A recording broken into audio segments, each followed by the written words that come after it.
Okay, the plain mid rare, let's do that. Medium. We'll take your medium, 1 and 2. 1 and 2. And then your well done is going to be C3. That's on chicken. As we started getting busier for our Chef's Burger of the Moment, our staff was surprised at how many people were coming in and how busy we actually were getting.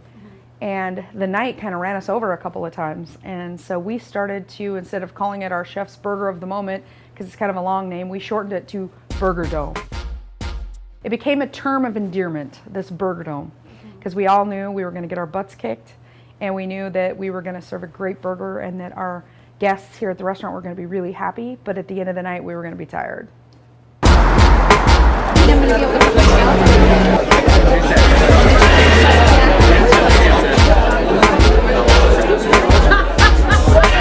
When we decided to do the Chef's Burger of the Moment, it was really kind of a collaborative inspiration. We wanted to try to attract some of the younger demographics in our area and pair it up with some beer and really kind of create a night where people would come to the restaurant on that night, but then also come on a weekend night and have a steak and have some seafood and celebrate with us at least twice a week.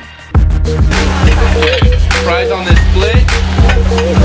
So mid-well, watch the mid-rare. So we're treating all the mid-rares basically. That's going to look for 1626. JC already got that rare. Rare's here. One more medium will also sell E. Right away we had an increase of business, and probably within about 3 or 4 burger domes, as we call them, they just started getting more and more traction, and we had more and more people come and try the Burger of the Moment. People started saying, hey, what's the burger on Wednesday? You know, and would hear about it at the doctor's office or at the grocery store or somewhere else. People just started talking about what's the next burger? What's the burger next Wednesday going to be? And we had people that would make reservations each week to come in and try that burger.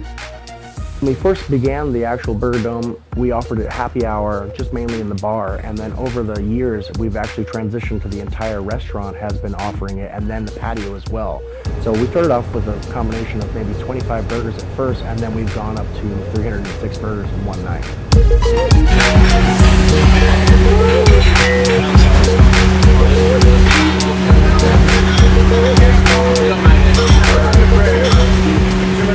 Every week we try to have something brand new, something fresh for everyone to try. Whether it's local or seasonal, we try to incorporate as much as we can in that. We kind of talk about it and discuss it all week long.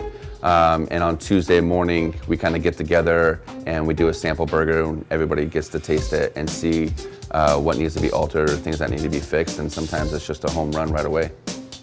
We want to make sure we have some sort of a crunch on there. We want to make sure there's some sort of heat in the burger every time. A lot of times we like to have either some sort of like a tang or a tartness in there. So that's where things like either pickled red onions, a house pickle. You need something in there like a stacker, something that's going to give it a little bit of a tangy note that kind of complements any kind of sweet things you might have in there. So this burger for this week inspiration is going to be a sort of Kahlua braised pork, and then on top of that will be a little bit of provolone cheese, a little bit of crispy fried onions. Our aioli is going to be just a roasted garlic aioli. Pickles we make in house. We'll get some cucumbers and we'll actually slice them down and pickle them ourselves. A quickle, we call them a quick pickle here. We also like to bring in Petite Chat buns, which is a local bakery that we accompany with the burger. It's delicious. It's delicious. Layers of flavor. It's got sweet, spicy, crunchy, juicy. It's delicious. The only way to describe it.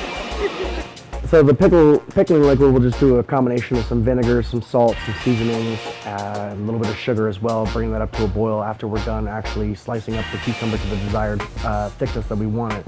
And then once it's boiled, just completely submerging them and letting them sit for a little while, and then cooling them, and then we'll be able to put them on top of the burger. So as fast as you do it, the faster it's better. Looks like a lot of pickles, but they'll be gone. This burger, if I could marry this burger, I would marry this burger because that's how good it is. It's delicious. I would cheat on my wife with this burger. That's how good it is. It's a good burger. Too much, burger's fantastic. And the fries are good too. Chips? Yeah, even more appropriate.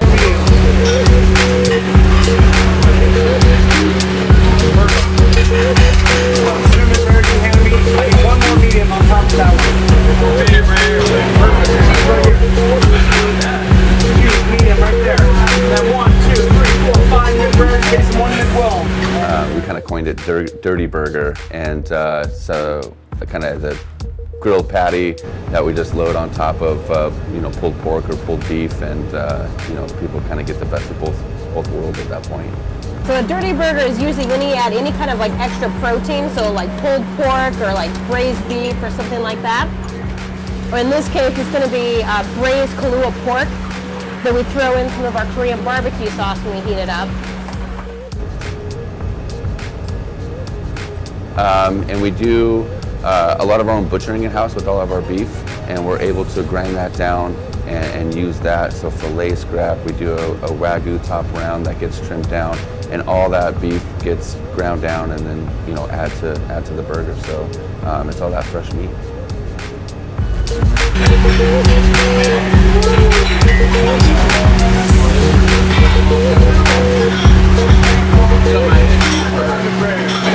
So on E behind us 3, and this is going to be seat 2.